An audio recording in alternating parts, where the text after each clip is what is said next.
It was ridiculous. Really how a single glance could dismantle years of carefully built walls. But that's exactly what happened the moment I looked at him. Standing by the frozen lake. His breath forming fragile ghosts in the air. I knew I was in trouble. The kind of trouble that burned quietly, beautifully, and dangerously beneath the skin. Maybe love was never meant to feel safe. The town of Westbrook was small enough that people measured time not by hours, but by who walked down Main Street and who dared to hold whose hand in public. It was the kind of place where the local diner still had the same jukebox from the 70s, where snow turned the streets into postcards every winter, and where secrets didn't stay secrets for long. For someone like me, Daniel Parker, 22, college dropout turned bookstore clerk, it was both a cage and a sanctuary. I had grown comfortable with loneliness, maybe even addicted to it. No one could hurt you if you lived behind locked doors, if you kept conversations shallow, if you never let your eyes linger too long on someone else's mouth. But that afternoon shattered my quiet discipline. He was standing by the lake in a threadbare navy coat, blonde hair sticking out from under a gray beanie. His hands were shoved into his pockets like he was holding himself together. I knew him, of course I did. In a town this small, everyone knew everyone. Ethan Miller, the golden boy once destined for better things. Now a ghost returned home after disappearing for 3 years. The last time I had seen him was at graduation. He'd been standing at the podium, valedictorian smile lighting up the gymnasium, promising the world he'd never come back. And yet here he was. And here I was, staring like an idiot. "Hey," he said suddenly, voice cutting through the winter silence like a spark. His eyes found mine, and I swear the whole damn world tilted. I should have looked away. I should have mumbled something polite, maybe walked back toward the warmth of the bookstore. But something in his gaze rooted me to the spot, something fragile, like he was daring me to see the cracks he'd been hiding. "Ethan," I finally managed, my throat tight.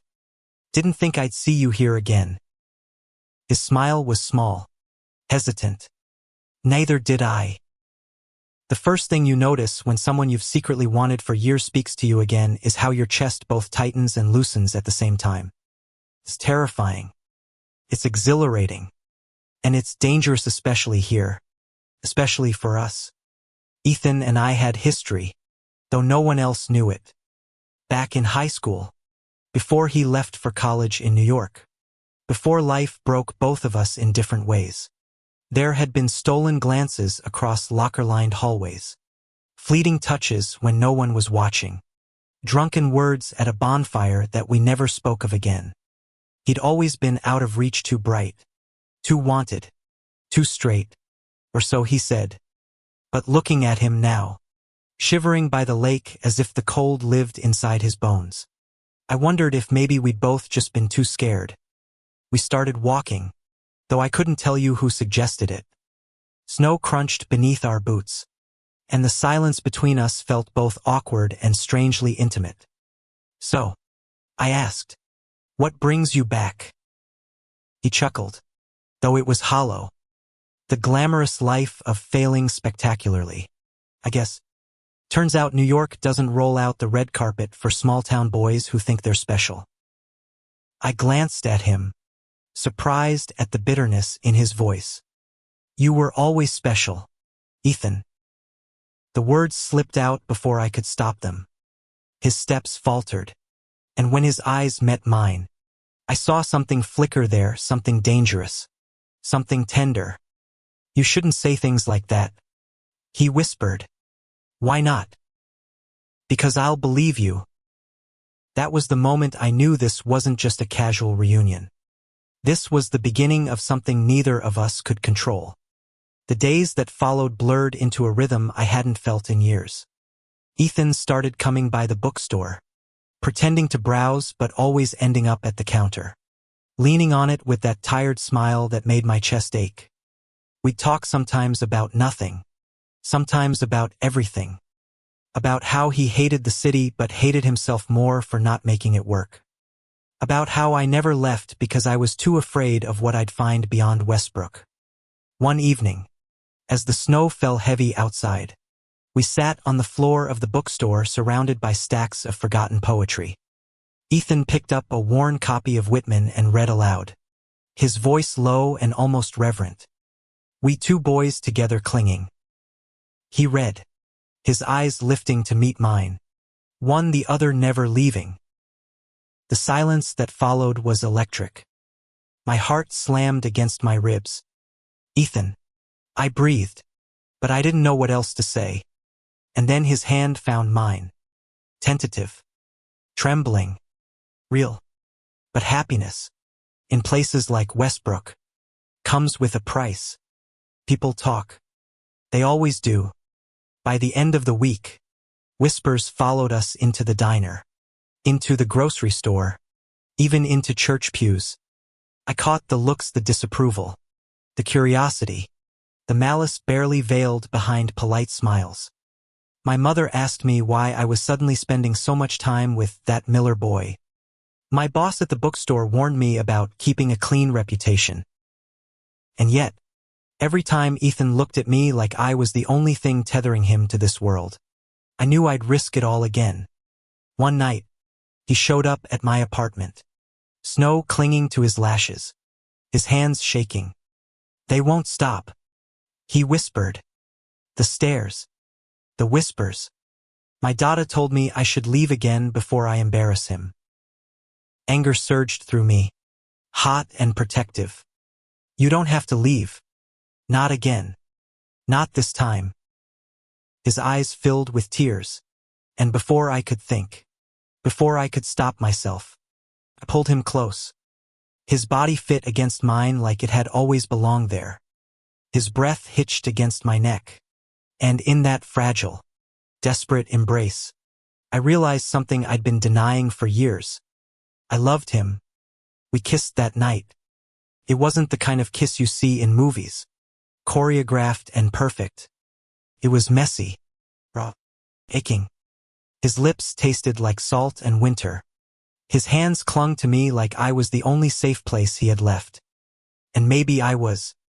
When we finally pulled apart, foreheads pressed together, Ethan whispered, I don't know if I'm strong enough for this. I cupped his face, forcing him to meet my eyes. Then let me be strong for both of us. And for the first time in years, he smiled like he believed me. That winter became ours.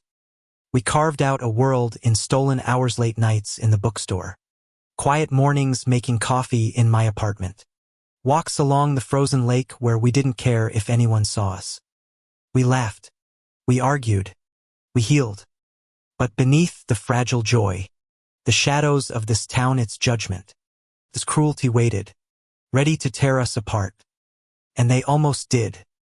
The thing about love in a small American town is that it feels both infinite and fragile, like a candle burning in the wind. Every glance, every touch, every whispered word in the dark feels stolen, like the world doesn't want you to have it. And yet, you hold on anyway. Ethan and I thought we could keep our world hidden. We were wrong. It started with a cracked window at the bookstore. Someone had thrown a rock through it one night. A scrap of paper tied to it with the words, "Go back to New York." Fact. I found it before opening. Glass glittering like ice across the carpet. I didn't want Ethan to see it, but he showed up minutes later with coffee, his smile faltering as soon as he noticed the mess. Who would he began, but stopped himself. He already knew. I wanted to rage, to scream, to tear down every name that had ever spat at us behind closed doors. But Ethan just crouched on the floor, picking up the shards with bare hands. Silent. It terrified me more than the note itself how quickly he folded into shame. As if he deserved this. Don't, I said, grabbing his wrist. Blood dotted his fingers. Don't let them make you smaller. He looked up at me then, eyes wet, voice trembling. You don't know what it's like, Daniel, to always be the one who disappointed his family, his town, himself. To be the kid who was supposed to escape but came back with nothing. "You're not nothing," I said fiercely. "You're everything." And for a fleeting second, I saw him believe me, but the town's cruelty grew bolder. Whispers turned into outright stares. Stares turned into muttered slurs. And sometimes, silence was the worst of all. People I'd known my whole life stopped speaking to me. My mother avoided my eyes at Sunday dinner. Her lips pressed so thin they disappeared. One night at the diner, as Ethan and I sat in a booth sharing fries, a man at the counter barked a laugh. "Look at them. Think they're cute. Holding hands under the table." His buddies snickered, their voices loud enough to pierce the room. Ethan froze. My pulse roared in my ears. For the first time in my life, I stood. "You got a problem?" I asked, my voice sharper than I thought possible. The man smirked. "Just saying. Don't shove your sickness in our faces." Before I could respond, Ethan tugged my arm, eyes begging me to sit down, to let it go. But I couldn't. Not anymore. "Love isn't a sickness," I snapped. "Hate is." The diner went silent. Every eye on us. My hand shook, but I didn't look away. The man muttered something under his breath, but he didn't push further. Still, the damage was done. When we left, Ethan's shoulders sagged like the weight of the world was breaking him. "Why did you do that?" He whispered once we were outside. "Because I'm tired of hiding." His eyes filled with tears, and I realized the cruelest part of it all. He wasn't angry at them. He was angry at himself for not being strong enough to fight. That night, we didn't kiss. We barely spoke. He fell asleep on the couch, his back to me, and I lay awake in bed, wondering if love was enough to hold us together when the world wanted us apart. The next morning, Ethan was gone. His beanie still sat on the arm of the couch, his coat missing from the hook by the door. No note, no call, no explanation, just absence, heavy and suffocating. I searched everywhere: the lake, the diner, even his father's house. No one knew, or maybe no one cared to tell me. Days passed. Snow piled high, each flake a reminder of the silence between us. At the bookstore, customers avoided my gaze. At night, I replayed every word, every look, wondering if I had pushed too hard, if my need to fight had scared him away. Felt like heartbreak disguised as winter. When he finally returned, it was almost midnight. I was dozing on the couch when the door creaked open, and there he was, red, hair damp from snow, looking like a man who'd walked through hell. "Where were you?" I demanded, my voice breaking. I needed to breathe. He said softly, "I drove until the gas ran out. Slept in the car. Tried to figure out if I was strong enough for this." And my chest ached. He stepped closer, trembling. "I'm not. But I want to be." I didn't move. Couldn't. Tears burned my eyes. "You can't just disappear on me, Ethan. Not again. If you're scared, then be scared here. With me." His breath hitched. "Do you even understand what you're asking? If we stay, we'll never have peace here." "Then we'll make our own peace," I said. "Piece by piece. If we have to." He laughed, broken and beautiful, and collapsed into my arms. His body shook, his tears soaking my shirt. And in that moment, I didn't care if the whole damn town burned around us. He was here. He was mine. But the world wasn't done testing us. The first storm of February hit harder than anyone expected, burying the town under 2 feet of snow. Power lines snapped, roads closed, and suddenly the entire community was forced into close quarters. Neighbors helped neighbors, the way they always did in times of crisis. But when Ethan and I showed up at the shelter to volunteer, the stares returned, sharper than ever. One woman pulled her child closer when we walked by. Another muttered, "Disgusting," under her breath. Ethan's jaw tightened, but he didn't leave. He handed out blankets, made jokes with the kids, even shoveled snow off the steps. I watched him, pride swelling in my chest. For the first time, he didn't flinch from being seen beside me. That night, as we trudged home through the snow, he grabbed my hand in the open street. His grip was firm, defiant. My heart nearly burst. "They can hate us all they want," he said, breath clouding in the cold. "But I'm done hating myself." Of course, love isn't a straight line. It's messy, filled with doubt and fights and nights where silence feels like a canyon between you. We had all of that. But we also had mornings where he'd hum while making coffee. Evenings where we read poetry until the words blurred. Moments where laughter cracked through the heaviness like sunlight through storm clouds. And slowly, painfully, beautiful, I learned to stay. Yet, the biggest test came not from the town, but from within us. One evening in March, Ethan received a call from New York. A job offer. Nothing glamorous. Just a teaching assistant position at a community college. But it was a way out. A chance to rebuild his dreams. His hands shook as he told me. My chest twisted. "You should take it," I said, even though my voice cracked. His eyes widened. "You want me to leave?"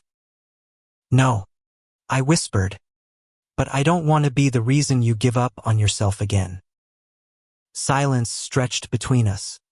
Then, softly, he said, "What if I don't want New York anymore? What if all I want is this?" He gestured around my tiny apartment. At the snow falling outside. At me. "What if you're enough?" My throat closed. "You deserve more than enough, Ethan. You deserve everything." He stepped forward, cupping my face. "Maybe you are everything." And when he kissed me, I believed him. But choices like that aren't made in a single night. They linger. They haunt. And as spring approached, we both knew something had to give. Would Ethan stay in Westbrook? Risk the weight of this town crushing him again, just to be with me? Or would he go, chase the life he once dreamed of, and leave me behind? Love had brought us this far. But love alone might not be enough. The offer from New York hung in the air like a loaded gun. Silent but threatening. Neither of us spoke of it for days, as if silence could erase it. But it lingered in every glance, every hesitation, every kiss that tasted faintly of goodbye. I tried to pretend it didn't matter. I poured myself into the bookstore, rearranging shelves, hosting late-night poetry readings no one attended. I told myself I was fine, but my body betrayed me, jaw clenched, hands trembling whenever my phone buzzed, afraid it would be Ethan saying he'd made his decision. Meanwhile, he seemed restless. He'd walk by the lake for hours, come home with red cheeks and distant eyes. Sometimes I'd watch from the window, wondering if he was already practicing leaving me. One night, I finally broke. "I can't do this," I blurted out, pacing the living room while Ethan sat curled on the couch. "Do what?" His voice was careful, guarded. "This waiting. This not knowing if you're going to disappear again. I love you, Ethan, but I can't keep living like I'm just the pause before your real life starts." He flinched as if I'd struck him. "You think that's what you are? Pause. Tell me I'm wrong." I snapped. He rose to his feet, anger flashing through his tears. "You are the only thing keeping me together. Don't you see? New York chewed me up and spit me out. I came back here because I had nothing left. And then there was you. Always you." My chest ached. "Then why can't you just stay?" His voice cracked. "Because if I stay, I'll always wonder if I gave up too soon. And if I go, I'll lose you. Either way, I lose. We didn't speak after that. The silence was heavy, unbearable. That night, he slept facing the wall, and I stared at the ceiling, wondering if love always had to hurt this much. Days blurred into weeks. Spring crept into Westbrook, melting the snow, uncovering mud and grass and secrets. Life moved forward, whether we were ready or not. The town didn't make it easier. Rumors spread faster than the thawing river. I overheard two women at the diner whispering, "He'll leave again. Boys like that always do." Their words stung because part of me feared they were right. But even as fear gnawed at me, moments of tenderness kept us tethered. A stolen laugh while painting the bookstore walls.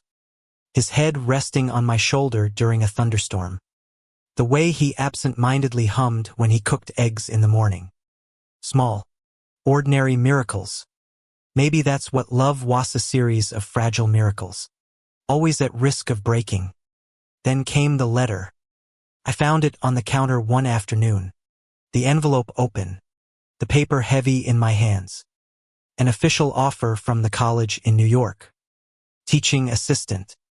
Start date in May. My stomach dropped. Ethan walked in moments later, freezing when he saw me holding it. His face drained of color. "You weren't supposed to see that yet," he whispered. "Why? So you could decide without me."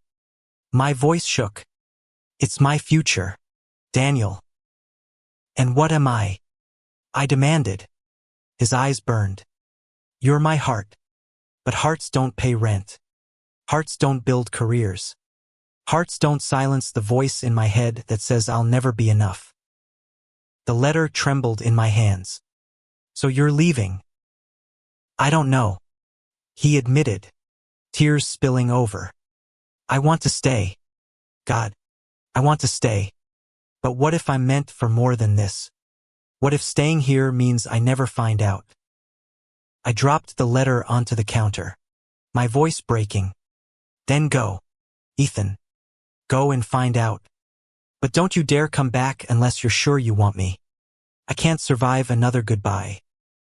That night, he didn't come home. The days that followed were a blur of ache. I went through the motions, opened the bookstore, stocked the shelves, forced smiles at customers who looked at me with pity. At night, the apartment felt cavernous without him. His absence was everywhere, in the empty space on the couch, the quiet mornings without humming, the cold sheets where his body used to be. I told myself I was preparing for the inevitable, that it was better to hurt now than later. But grief doesn't follow logic. It bleeds into everything. Then, on a stormy April evening, he returned. I was closing up the bookstore when the door burst open, rain soaking the floor, and there he was, disheveled, wild-eyed, clutching the letter like it was a curse. "I can't do it," he said, voice breaking. "I can't leave you." My breath caught. "Ethan, I thought New York was the answer. I thought if I went back, I could prove I wasn't a failure. But the truth is, none of it matters without you. You're my home, Daniel. You've always been my home." Tears blurred my vision. "Do you mean that?" He stepped forward, rain dripping from his hair, his hands trembling as they cupped my face. "I mean it with everything I am. I don't want New York. I don't want approval from people who will never see me. I want us. Messy, difficult, beautiful us." And then he kissed me, desperate, hungry, alive. The storm raged outside, but inside, I felt only warmth. But even declarations of love don't erase fear overnight. In the weeks that followed, we stumbled. He worried about disappointing his family, about becoming the man who never left. I worried about whether our love could withstand the weight of this town forever. But every doubt was answered in the quiet moments, his laughter when I tripped over a stack of books, The way he whispered, "I love you," when he thought I was asleep. The way our hands fit together like two puzzle pieces carved by fate. Love didn't make us invincible, but it made us brave. The real test came on Easter Sunday. Westbrook was the kind of town where church wasn't just tradition, it was identity. Everyone showed up, dressed in pastels, smiles stretched too tight. I hadn't planned to go, but Ethan insisted. "We can't hide forever," he said. "Not if we want to stay." So we went. Together. The moment we walked in, the room fell silent. Conversations hushed. Eyes widened. Jaws clenched. My pulse thundered. But Ethan's hand found mine. Firm and steady. We sat in the pew. Side by side. Hands clasped in plain view. The sermon droned on about love and forgiveness. The irony heavy in the air. Whispers rippled through the crowd. But we didn't let go. Not once. When the service ended, Ethan's father approached. A tall man with the same blonde hair. His face carved from stone. He looked at our joined hands. Then at me. For a moment, I braced for rejection. For cruelty. But instead, his voice was low. Weary. "If you're going to do this, then do it right. Don't half-live. Ethan. Be proud. Or you'll break yourself in half." And then he walked away, leaving us stunned. It wasn't acceptance. But it wasn't hate either. It was something. A crack in the wall. A beginning. That night, Ethan curled against me in bed, whispering, "Maybe we really can stay. Maybe we can build a life here, even if it's hard." I kissed his hair, my heart swelling. "Then let's try. Piece by piece." For the first time, the future didn't terrify me. Felt possible. But possibility is not certainty.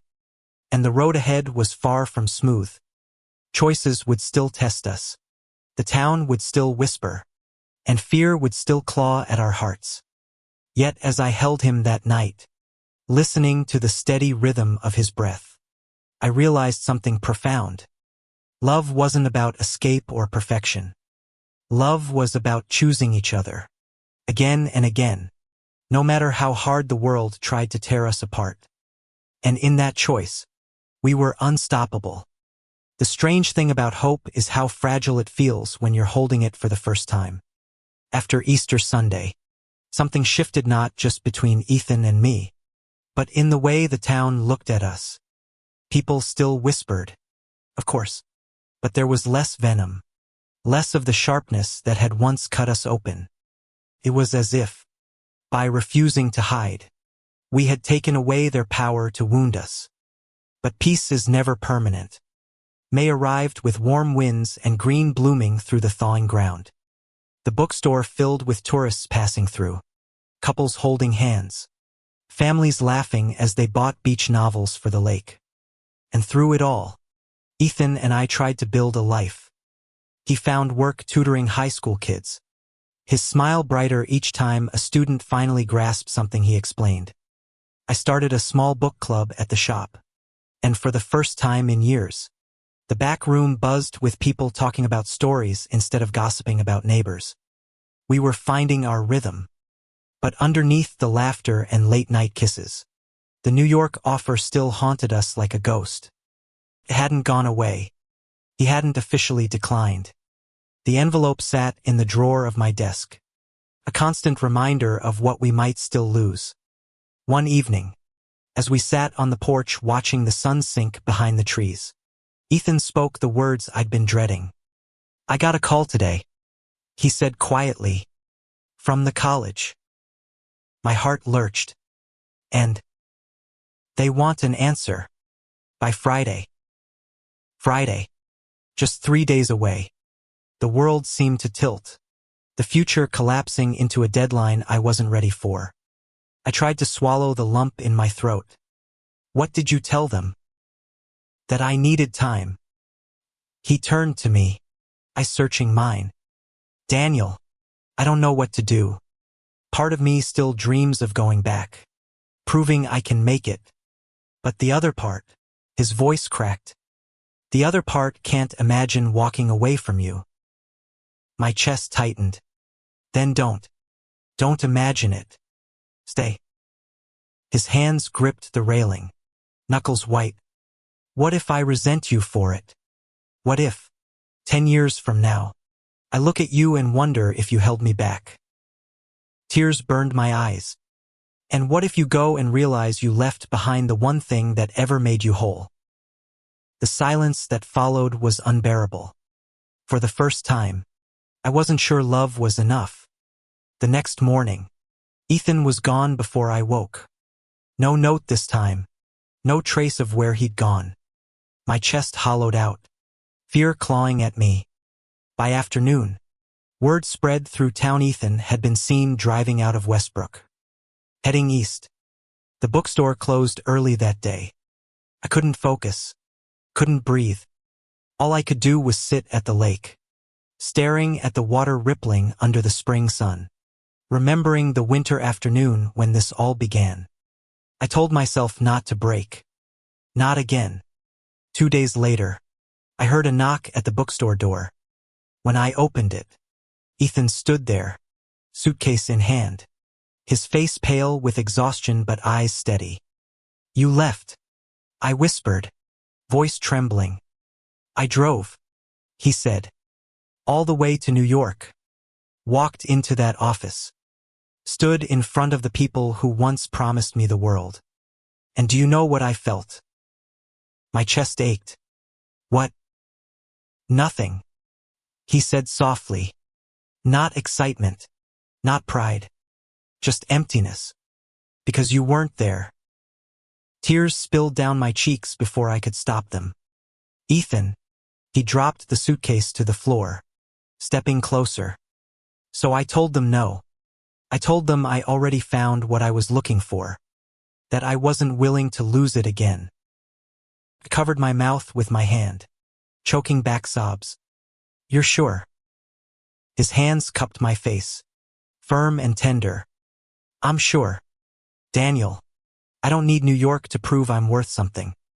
I just need you. And then he kissed me, right there in the doorway, sunlight spilling over us. Townspeople watching as they walked by. For once, I didn't care. For once, we were exactly where we belonged. The days after his decision felt like breathing after drowning. We allowed ourselves to dream again, not in whispers, not in stolen moments, but out loud. Ethan talked about starting his own tutoring program, maybe even teaching creative writing someday. I shared my plans to expand the bookstore, add a cafe, host more readings. We sketched our future on napkins and in notebooks, building something real from the ashes of our fears. The town didn't change overnight. There were still glares, still whispers, still the weight of old prejudice pressing down. But there was also something else: acceptance. In small doses. A nod from the diner waitress who once ignored us. A smile from a neighbor who stopped pretending not to see. Even Ethan's father, distant as ever, began to soften, inviting us to Sunday dinner without flinching at the sight of our joined hands. It wasn't perfect, but it was progress. One night in June, as fireflies lit up the backyard and warm air wrapped around us like a blanket, Ethan pulled something from his pocket. A small box.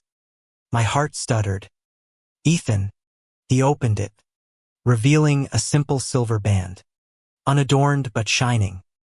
I don't care if the world isn't ready for us, he said, voice trembling. I don't care if we have to fight every day just to exist. I want to fight with you, Daniel. I want forever with you.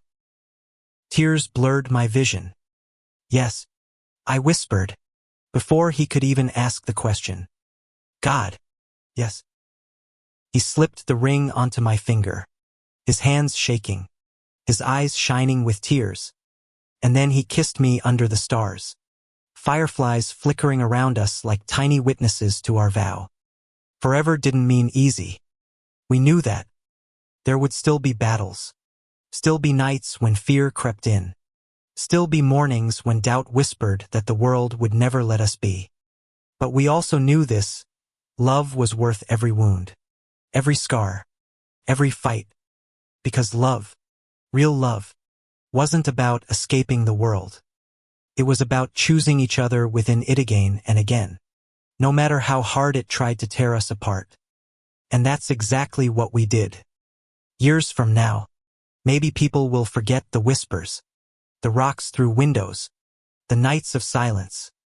But I will never forget that winter afternoon, when a boy with blonde hair and tired eyes stood by a frozen lake and looked at me like I was the only thing left worth believing in.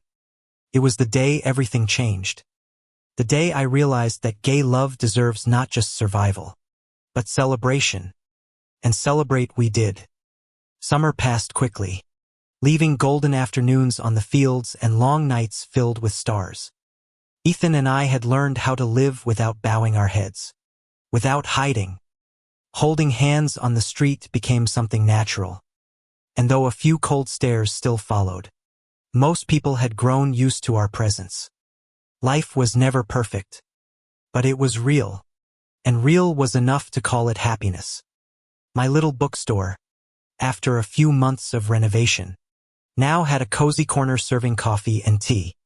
People came not only to buy books but to linger, to talk, to sit for hours beneath the amber light. Ethan often helped me in the afternoons after his tutoring lessons. He became a familiar face, adored by the children who clung to him and proudly called him Mr. Ethan. One morning, while I was making coffee for a customer, Ethan leaned close and whispered, "You know, yesterday a parent told me their son finally found confidence because of me. For the first time, I felt like I was doing something that mattered." I placed a hand on his shoulder and smiled. "You've always mattered, Ethan. You just needed to believe it." He looked at me, his eyes shining as if they had never known how to break. The distance between Ethan and his father lingered. The man was still quiet, his eyes uncertain. But one evening, as we shared dinner at his house, something unexpected happened.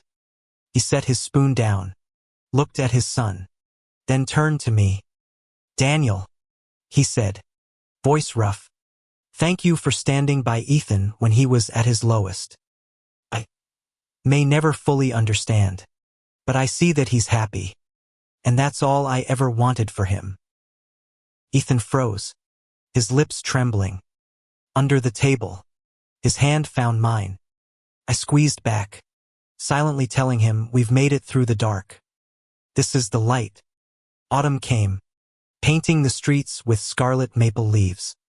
One afternoon, as we walked by the lake, a group of young men suddenly hurled a rock at us. It rolled harmlessly on the ground, followed by their laughter. For a moment, both of us stood still, memories of old wounds flickering back. But this time, instead of fear, we turned to each other. Ethan gripped my hand tightly, lifted his chin, and kept walking. I followed, strangely calm. That was the last stone. Not because prejudice had vanished, but because it no longer had the power to break us. That winter, with snow blanketing rooftops, Ethan led me back to the lake, the place where it all began. The air was sharp with cold, but his eyes carried warmth. "Daniel," he said, voice trembling more from emotion than from frost. "The day I met you here, I didn't believe I deserved love. Today, I want to promise you that I'll spend my life protecting ours." I laughed through my tears. "You already made that promise when you slipped the ring on my finger."